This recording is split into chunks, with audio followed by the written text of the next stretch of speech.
Your phone on silent. Yeah. Just turn it face down as well. You don't need to see it. Have you no attention span? Like, what's wrong with you? Some of us have to stay on top of things, What things you see? Like, I know you're on the kind of Elon Musk phone thing where it's like, nobody phone me. If you phone me, I won't answer anyway. Nobody phones me. That's also, your phone was on private last week and I kept getting missed calls from you because you weren't in the office, and I was fully convinced it was the guards. But you wouldn't answer, like. The only people who ring you in Ireland are the Irish police on a private number. I can't turn it off on my phone for some reason. There's the setting that says it's on private is turned off, and it just sporadically does it. But you rang me yesterday and it was turned back on. Don't know. That's very fishy. Maybe. I feel like you're prank calling people. I feel like that's not really a thing anymore. I don't think people do that. Surely teenagers still do it. That was a massive thing when we were teenagers. I'm not sure what teenagers do anymore, to be honest. Prank calling free phone helpline numbers when we were like 11, 12, 13 was the thing to do. For businesses, like? Yeah, like the Volvic helpline, and say you got a bottle of water and there was piss in it. That's Did you ever do that? No? Definitely some prank calls, but that's a level of thought that was far beyond what we were looking for, to be honest. The free phone numbers were a big one for us. And as well, they just stay on the line with you forever. That was premeditated. Yeah. No, that's not something we would have gone up to. There's also a Chinese takeaway in Carrickline called Golden Panda. Closed down now. Rest in peace. Because you guys they used to answer the phone and say, "Hello, Golden Panda." And we'd immediately reply back, "Hello, Golden Panda." And then it would be an over and back with somebody who obviously were bored teenagers or bored, do they call them pre-adolescents? Possibly. Whatever we were anyway. Preteen. Little shits. Yeah. And then you've got somebody with broken English on the other side and everything they say, it sounds funny. And then just an over and back. I'm not going to emulate the conversation because it will undoubtedly turn out to be racist. But no, I think I think Asians are still targets. I think you can still get them, you know. I thought Shane Gillis was the last one. I thought Shane Gillis was cut him off. No, I think Asians are still open for open. To be honest, a lot of racism is just open in Ireland at the moment. When you think about it, don't you? So if you think about what jokes are off limits, it's minorities, you know. Yeah. But there's more Asians than there's us, so they can't make fun of us, and we can definitely make fun of them. Right. People always make fun of the way we say certain words, you know, and they'll like phonetically type it, you know. Dis. Or tree. Or third. You know, like when I look at their profiles, that teenager in me, that Irish teenager, is just ready to clap back, like, and I'm like, no, you can't. It's a business page. You can't do that. Yeah. I want to. The things I have in my sleeve, the things I have in my brain, outrageous. Is that camera recording? Yeah, it is. It's scandalous. The particular thing that gets to me is when you go onto their Instagram page and it's a loser. No, I know sometimes it's in jest. Like I'm not adverse to. But I want to stab back. Like no, that's how banter works in Ireland. Yeah. And like, I'm sorry now, but like, you cannot be putting up a soppy picture of you and your missus and then talking shit on somebody's Instagram. You do have to be careful without expecting a little jab back. But see, other cultures I don't think have that. I don't think other cultures. Senses of humour. No, I'm not sure it's sense of humour. I'm not sure what you'd call it in Ireland, but I can't think of any other cultures like it. I feel like Australians are pretty similar, maybe. Yeah. Maybe. Mostly because they're Aussies are pretty, yeah. A lot of them were Irish, I suppose, was the problem. Yeah. But that culture of aggressive banter. Yeah. I know some Irish people don't actually like it, but it is soft. Yeah. Insert word here. I don't know. Is that fair? No, they are soft. If you don't like a bit of bullying banter, you're just soft. I suppose that's the key word there, bullying, isn't yeah, it? Yeah. Isn't that the word? No, I'm using it with a soft G. Yeah. So it's like bullying, you know? So I suppose I'd like to know if other people's cultures are like that. I know American culture isn't really like that, so with a lot of American friends, for example, they might call it ribbing, or people might call it... Do we call it ribbing in Ireland? Is that in Irish? I don't even know anymore. I don't think so. I don't think we don't really use the word ribbing, but I think it's a British word, actually. But Americans, they'll be like something. It'll be very, very benign. Yeah, super, cool shirt, bro. Super soft. But they might actually mean it, you know? Yeah. See, the Irish brain cannot handle the level of sincerity from an American. I cannot. No. If someone said that to you in Ireland, you're assuming they're being really sarcastic. Because they are. But I really appreciate that Americans are that sincere. That's very difficult for me to deal with that emotionally, I'd say. It's very nice, you know. Yeah. I heard there was this really funny reel. I don't know if you've seen him. I think you'd like him. I can't think of his name, unfortunately, because I don't follow him. It just pops up sporadically. But he was talking about, people who say that they're unfiltered or they tell it like it is. He said, you know how you know they're cunts? Go on. Because they're unfiltered, telling how it is always really negative. They're never sporadically telling you really nice compliments. Never going, nice hair, that car's really nice, you look great today. Yeah. It's always just being a cunt, Yeah. There's no one ever who say they're unfiltered and they're actually just being super nice. Yeah, I'm unfiltered in my outpouring of love towards other people. It's never that. It's always them being never. an absolute knob. I love when people introduce themselves as being, oh, I'm a little bit unfiltered. I'll say it how it is. Yeah. And you're like, saying how it is. Oh. I actually don't think I think you just don't take social cues very well. You can autistic people seem to take ribbing pretty well. They don't ever seem to care. Yeah. You can make those jokes. Yes. Which is, something. Yeah, I give you a bit of a jab every so often, you're grand. This is you think? No, they don't seem to get annoyed at it. I feel like they're still up on the table as well, Every so often, I have a thought where there could be somebody with like a little murder altar at home in their wardrobe, where it's just like a picture of me with my eyes stabbed out. Oh. And like a load of, like die, die, die written all over the walls. Yeah. But it's better not to think about those things too much. Probably isn't best thing about those things. Yeah. It's unlikely. Because there's bigger YouTubers out there, I think about people from my personal life. Oh, yeah. YouTube, what are you talking about? But it is better not to think about those things because you'll end up just worrying about them. And then you'll feel like you need to put things in place to make sure those people don't find where you live. Zach was good at banter, actually, wasn't he? Zach was good at banter, yeah. Yeah, Zach got the... I feel like sometimes we might have ganged up on Zach, though. No, we definitely did. I don't think feelings are like that. I think that's truth. Yeah. But he lives with Chris Williamson, who's British, and they've similar... The Brits do have a very similar... They're going mental at the moment, aren't they? They really are. Lots of Brits listen to this, I suppose, and it's... What I'd love to know is, are things over there as bad as we think they are? Someone commented on our last shit talk, and they said... Oh, yeah, this is all about you, Owen. It is. I'm glad you realised that. So we were talking about, things appearing to be fucked in certain countries, but having actually no idea. And American person said, was like, what I'm really interested to see is immigration is a bigger problem in Europe as it looks like from our side of the pond, or at least that's what the media makes out to be. And I think we were talking about this last week, and I don't know. I don't really know what a problem means. Like, what are the issues? Like, we're certainly not overrun with illegal immigrants, but are we? I don't know. Like, I know we have health service problems. I know, but we've had them forever. We've had those for quite. If anything, they were worse before. We've had like political, apathy from people that just don't really care. You've like cultural issues, depression. They're all definite issues, but I don't know if the immigration thing is really an issue. I don't even know what would make it a problem. Like, is Europe having a problem? I don't know. Who would you ask? I really don't know. Yeah, I've seen a lot of comments about the Olympics. The worst Olympics ever. Oh, that's a shout. A lot of people are saying it there. Are they saying that? I'm seeing it. Don't say that. This is the only Olympics we'll have been to. No, people are saying that. I'm going to be pushing hard for this being the best Olympics ever. A lot of people are saying this is what happens when you give it to the French. Oh. That's what people are saying. The cheese-eating surrender monkeys. Oh. Lads, there's something... I'm actually not going to go down that road. I think these Olympics are great. I don't think they're as great as they have been. I feel like this Olympics is the epitome, though, of this being a massive social ploy. Like, the vegan stuff. All right, Alex Jones. Go on. Do you listen to Johnny Harris talk about Joe Rogan? No. Go on with your vegan stuff. Then you said Alex Jones. The vegan stuff, a load of the stuff around like the sustainability of the Olympics, a load of stuff around, how will I phrase this? The gender issues in sport. Yes. I feel like this is just a massive thing of the IOC being like, no, we're amazing. No, everyone's included. Look at how amazing this is. So I've been following since London. Excuse me. I've been following the Olympics pretty closely. Like, I would have been paying attention for the last, 4 Olympics since then. Yeah.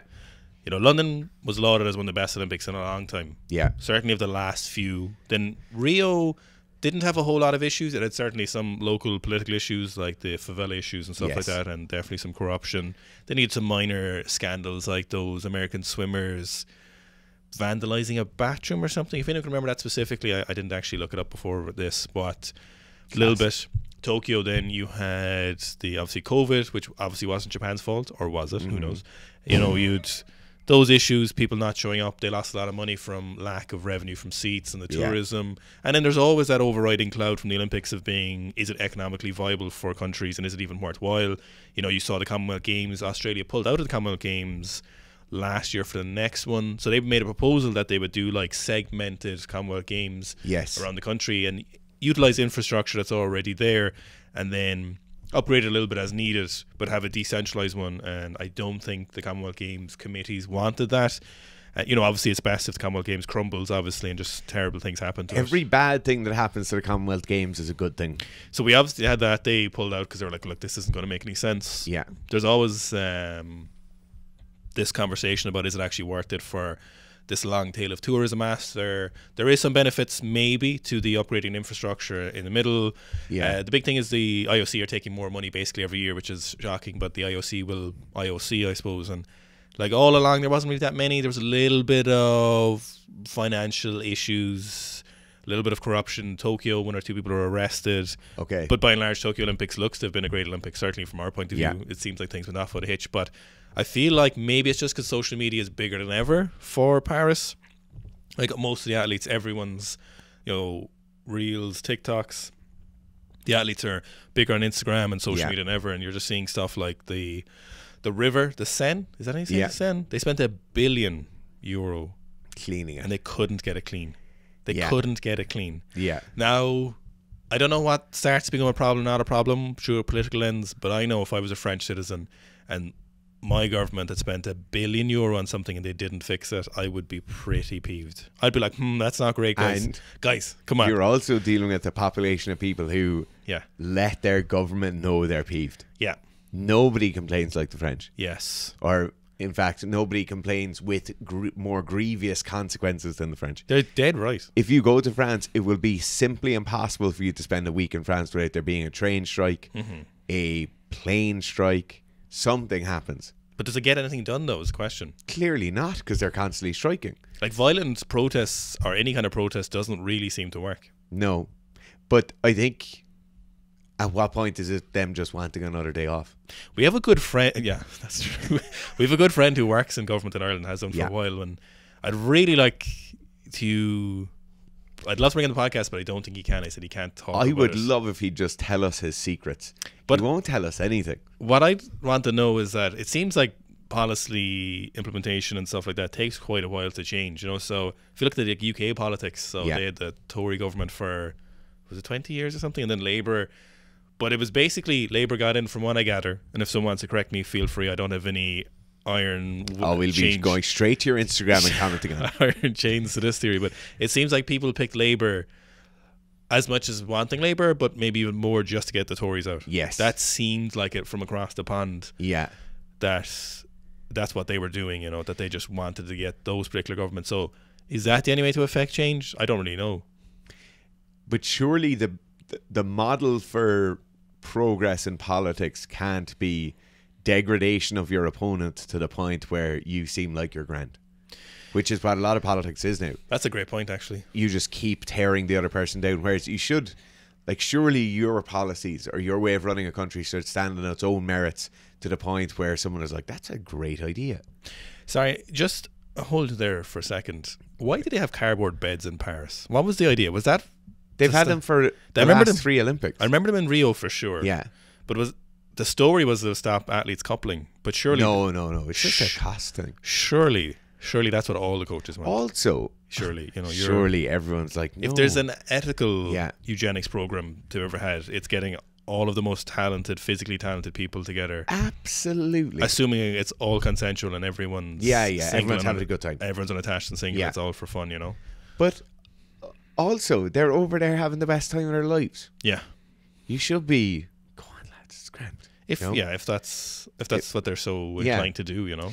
Now, in my opinion, the cardboardness of a bed makes absolutely no difference. I think the mattress will definitely have a difference. But like nobody's, unless you're Lasha or a super heavy or a massive thrower or something, maybe the structural integrity of that bed could be called into question. But cardboard is just compressed wood fibers. Yeah, there's still a mattress on top of it. Yeah, and if it's that bad, you just put the mattress on the floor. Like I actually don't see that as being an issue. Now, what I do see as being an issue is you basically have a padded envelope for a mattress, which surely a bit more investment. I did hear a stat during the week on the amount of bedding they have to provide, and it's thousands upon thousands, you know. Yeah. So it's obviously a significant chunk of money, but also how much money do all of the IOC bobbleheads take, you know? Yeah. Like there's people drawing hundreds of thousands of dollars or whatever a year for essentially nothing.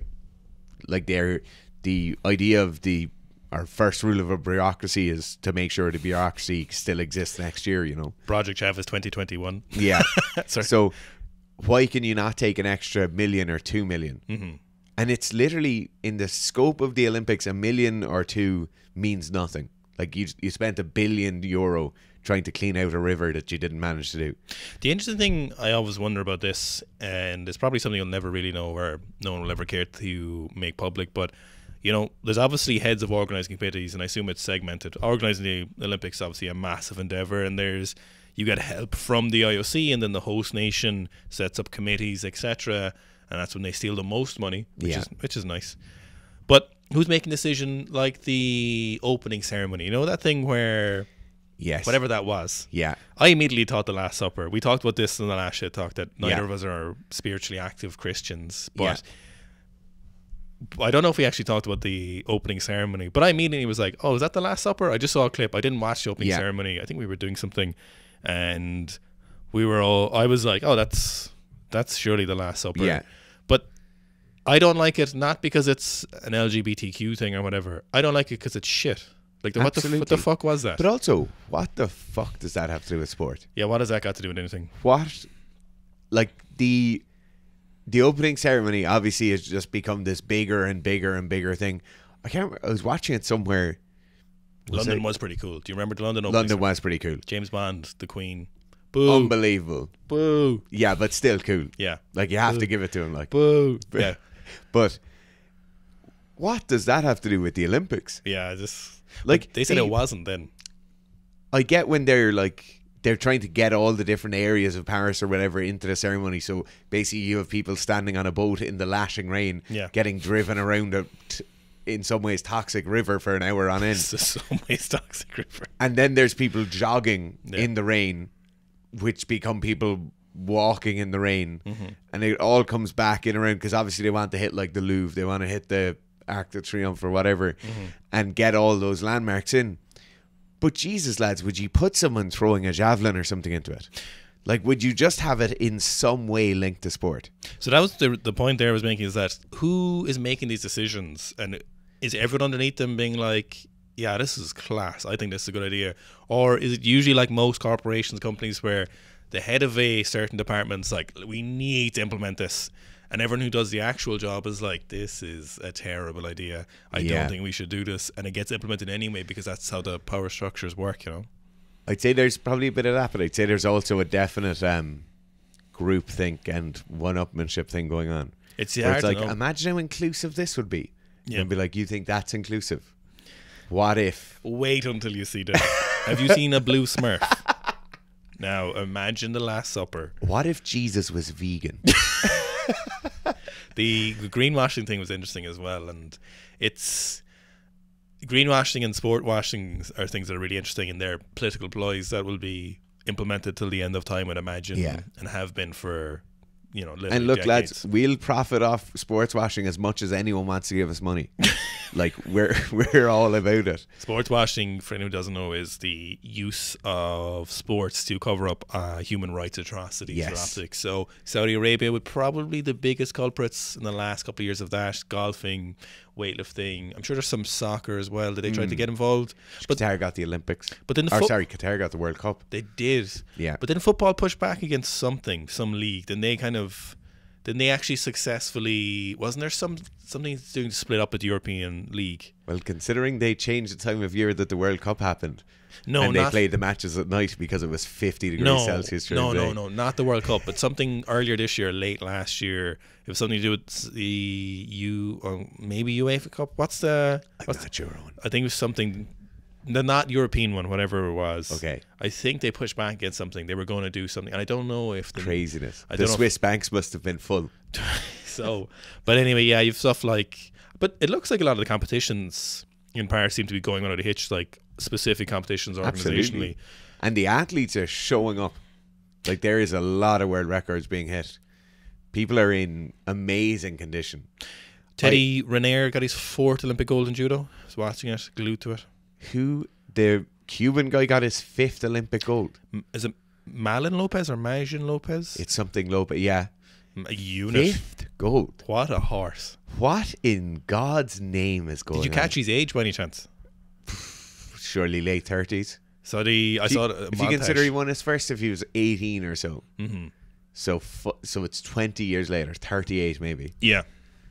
What? That's the interesting about some sports is if you can stay in condition and never lose that condition, you can do really well in terms of the if it so happens that your top condition is actually the best of anyone and you can keep that, you don't actually have to be improving for years. No. Like, I assume he might have improved technically, maybe visually, spatially, maybe strategically he's improved. And if someone knows more about wrestling would care to elaborate in the comments, I'd be very interested to see that. If you had was there much change in his game, or was he just like suplex guillotine throw for the last 14 years or whatever? I also think in his 16. case, being in a country like Cuba, where you just have consistent support, however great or not great that is, but you just have your salary every year, you have your accommodation, your family are looked after, you're not getting massive deals, maybe he is, but you're not getting like a Nike brand sponsorship for 3 years and then they drop you because you said something on a podcast, or you're not getting carded athlete status for half of the Olympic quad and then you missed out on qualifying for Worlds so you didn't get it the next time. Like, being in a country that's just slow and steady, just will make a big difference for those long careers, like we see with Liu in China. The Irish team are doing incredibly well. This is the best Olympics ever. This is an outrageous. We were like number 14 on the medal table. Yeah, lunacy. Last time I checked, lunacy. The rowing, boxing. Watched Kelly Harrington last night fighting the Chinese boxer. See the fight. See, I won't even pretend I know anything about scoring in boxing. Yes. So if they said, people are like, she was robbed or something like that in boxing matches, I genuinely couldn't give you an opinion either way. I'd be like, oh yeah. In a group chat with a group of friends I was working on the house and I was just getting these messages coming in, Yeah. And they were saying that the commentators were like, in a conclusive victory. Yeah. And they were like, I could watch that fight 10 times and not know who won it. It didn't look conclusive to me. Yes. But it equally could have been incredibly conclusive. The judging scores looked very conclusive. The commentator said it was conclusive. Yeah. Everyone agreed it was conclusive, but to me, you it just don't know what that looks like. I have no idea because there's so many punches thrown. What's a scoring punch? What's not a scoring punch? Like, when they come into the clinch. Yes. When they do these little, like, the watters, the little shanky jabs. Yeah. Do any of those count? I don't know if they do. Like, obviously, you have to hit above the belt. Like, a lateral hit, I assume, doesn't count. Like a little slap, like. Yeah, I don't know. Who knows? Yeah. This brings up a point that I wanted to talk about here, and that is how good swimming is to watch, which makes absolutely no sense. Sit down and watch a few swimming races. Now, there has to be an Irish person in it, obviously, because I wouldn't dare watch a swimming race without an Irish person in it. But some of those races are so good. Did you watch Whiffen in the 1500 meters? I missed his, actually. I saw a lot of the... So the first gold he got was 1500 meters. I could be getting this drastically wrong, and it could have been 150 meters. That's how many golds we're getting at this Olympics, that you can't keep track of all of them. So the whole thing is he really doesn't use a leg kick. He's like leg kicking every second stroke or whatever. Commentators are talking about this. They're talking about how reserved he is early on in the race, and he's like winning, then he's in second, then he's winning, then he's in second, and then he really just kicks on for the victory, But an unbelievably interesting race to watch. It's the right length. It's not like 100 meters where you go and get a cup of tea and it's over. Like, bang, you're done. There's 15 false starts or whatever. Yeah. But in the case of swimming races, in my very casual watching them in this Olympics, a surprisingly entertaining sport to watch. I can't say I love swimming, to be honest. I've also learned that basketball is kind of boring as well. Basketball kind of sucks to watch. Yeah, whatever about boringness, lads, you have to leave it go. The high-fiving when you miss shots, we've probably talked about this on the podcast before. I'm not sure, yeah. You cannot be high-fiving a man who's just missed a free throw. They do that, and everyone gets their high fiving. What's going on? No. You don't need that. Wah, wah, wah, wah. Like, that's 4 high fives. Maybe the NBA is different, and maybe that's why it's really popular. But I watch the NBA is high five central. They love high fives. No, I just mean in terms of enjoying the sports. Like Okay. I was watching basketball, and it wasn't really doing much for me. It just optically, I was like, this is kind of boring. I meant to watch some of the 3x3 basketball. There's a buddy of ours, Seamus, who you met a few weeks ago. Yeah, I didn't. Is he in it? He's not at the Olympics, no, but he plays the 3x3 basketball. I watched some of the other night. Is it any good? Seemed pretty similar. Equally as boring. My God. Yeah. How are Americans so obsessed with it? Basketball? Yeah. Don't know. Big money. Big money. And Americans normally make great hands at making sports better. Yeah, usually they make it more entertaining. I don't know. I've never been a basketball. The first basketball match I ever went to was in first year in university, and I turned to the guy next to me after like 15 minutes, and I was like, it was some of our housemates playing, and I was like, are they taking the piss with the high fives? And ever since then, 12 years ago, ever since then, I haven't been able to recuperate from the fact that they high five each other every time they miss shots or make shots. It doesn't mean anything. Sevens is pretty sucky as well, to be honest. Sevens, yeah. It's not great. Sevens is an unbelievable sport to play. I imagine. It's a bit more fun. But it's not more fun than the sport itself, but like, you can drink Jaeger bombs on the sideline and play a game of sevens, and it's good crack.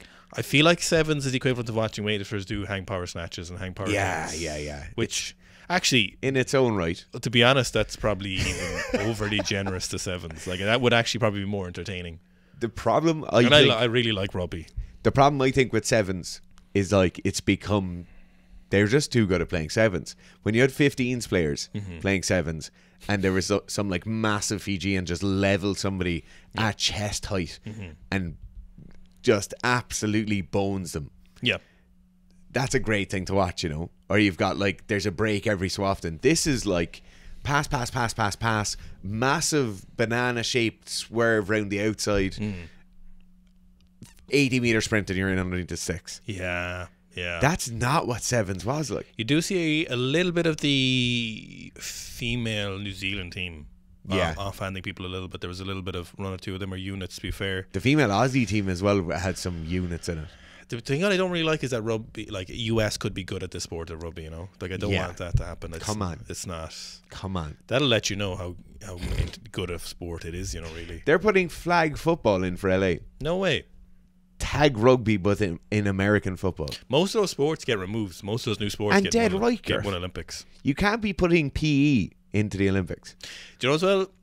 It's like you have, let's say, weightlifters training for 20 years and they're like weightlifting. And whereas like there's something new comes along and you're like tag rugby and you've been training for like 6 months or 2 years or something. You know, it's kind of, it's a bit of a Maria. But it is like old school track and field, weightlifting, wrestling. You're like 4, 5, 6, 7, 8 years old. You start. You're in a system. Yeah.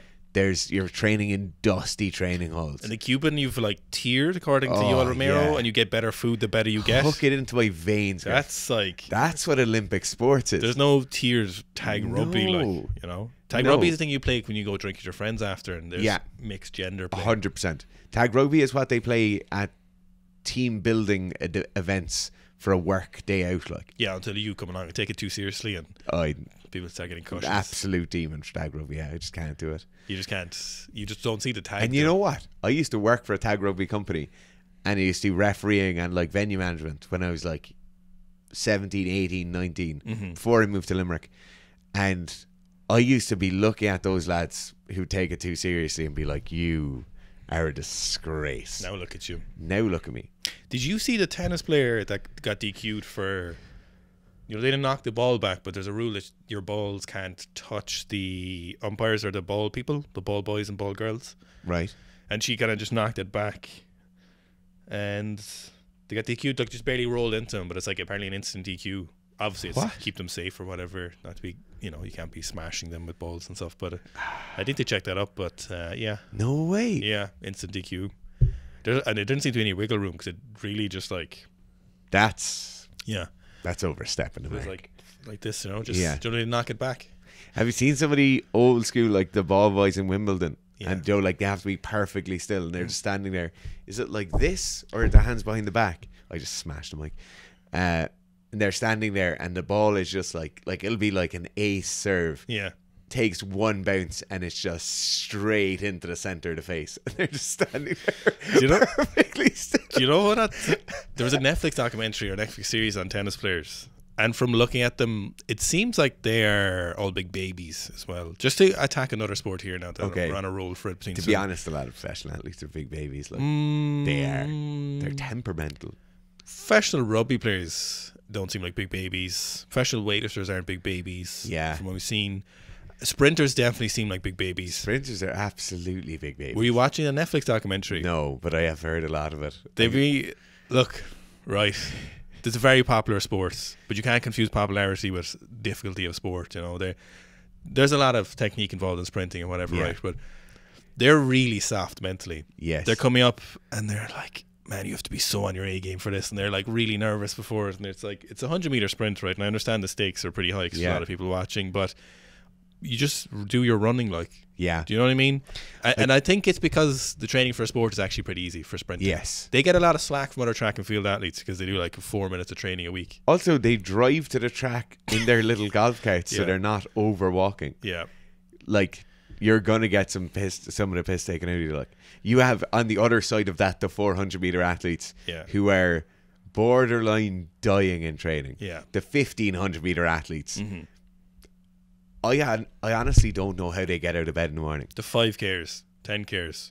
Good God! Do you see Ross Edgley running the marathon world record pace? Did I what?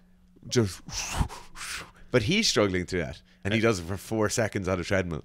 And he's a freak endurance Yeah. athlete, Yeah. Whereas I was watching and I was just disappointed in the psyche of the sprinters because I kind of look at them like thoroughbred racehorses. They're really Yeah. twitchy. You can't rely on them. Yeah. They're just Yeah. they'll turn at any point. Yeah.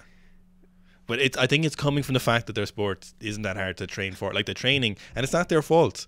You have to train the way you train, Yes. You can't do too many sprints. You can't get too fatigued. No. There's technical practice. You have your S&C stuff, hopefully, if you're doing it. And then, like, they're so emotionally volatile. I was just very disappointed. I was kind of disgusted, to be honest, if anything. A lot of that emotional volatility could be coming from some other stuff too, though. But then if you look at Lot like of judo mess. athletes training, for example, and they're like really calm and collected. They get a little bit fiery when they're training. Like Teddy Raniere had a little I saw it. what you call with the Georgian athletes. Yeah. The little hand on the throat. A little bit of handbags, I'd say. A little bit of handbags, I'd But, love to see it. But did you see him hugging Macron, the French president? So after he No. won, so it was pretty good. So he was going against the Korean fella, right? And so the Korean fella was consistently going for throws. He was consistently attempting stuff. So hand fighting. Reiner is the way you have to say. I know it's Raniere, but I'm going to say Reiner, right? Right. Teddy, he was just hand fighting a little bit. T-dog. Not doing a whole lot, in my opinion. Right. Obviously, he was waiting for his opportunity because he got an incredibly nice, I think it was a Teotoshi, so really nice throw. Very clean throw, very definitive win over the leg. Okay. And it was really nice. But the Korean dude was going at it. He was attempting throw after throw, and Teddy was just kind of holding back a little bit. And then at one point, the ref had the goal to tell the Korean guy, hurry up a little bit. When, in my opinion, the whole fight, Teddy had been doing sweet Fanny Adams. But then he did get the last laugh with a pretty class throw, to be fair. 4th Olympic gold medal.